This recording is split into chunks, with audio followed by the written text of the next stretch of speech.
लोकसभा में विपक्ष के नेता और कांग्रेस राहुल गांधी के खिलाफ चुनाव आयोग के संपर्क करने वाले भाजपा प्रतिनिधिमंडल पर कांग्रेस नेता उदित राज ने कहा कि उन्हें संविधान में संशोधन करना है। भाजपा के सभी नेताओं ने यही कहा, अगर वे 400 सीटें लोकसभा में पार कर जाते हैं वे संविधान बदल देते।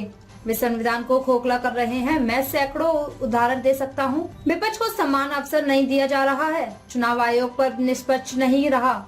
ईडी, सीबीआई, आयकर विभाग विपक्ष पर दबाव बना रहे हैं।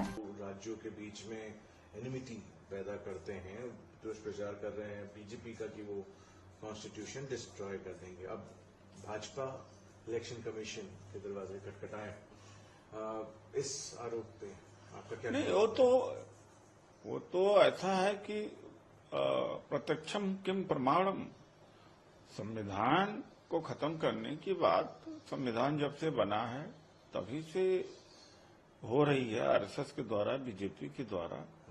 इन्हीं के पूर्व मिनिस्टर एमपी ने कहा कि 400 पार इसलिए चाहिए कि संविधान हमें बदलना है।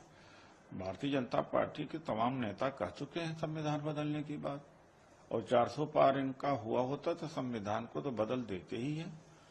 और संविधान बदलने के कैसे संविधान अंदर से खोखला कर रहा, एक सैकड़ों उदाहरण मैं दे सकता हूं। और सबसे बड़ा है कि विपक्ष को लेवल प्लेइंग फील्ड नहीं मिल रहा है। विपक्ष इलेक्शन कमीशन ने अब निष्पक्ष नहीं रह गया है, और विपक्ष के खिलाफ ईडी, सीबीआई, इनकम टैक्स सबका लगातार दबाव है।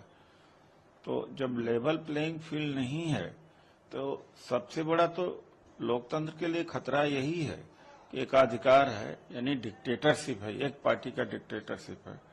इसके अलावा हम बहुत सारे अंतर दिनों लग जाएंगे गिनाने में कि कितने बार संविधान पर ये चोट कर रहे हैं।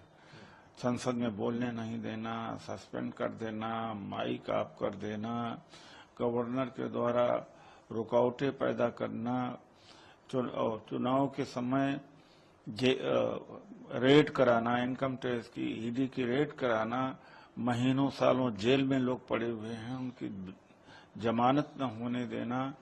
कितने एग्जाम्पल दिया जा सकता है। इनके खुद के अंदर जो मिनिस्टर्स हैं वो नॉन फंक्शनल हो गए।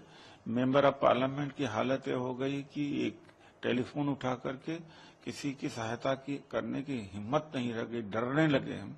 तो सारी संस्थाएं ध्वस्त हो चुकी हैं, कमजोर हो चुकी हैं।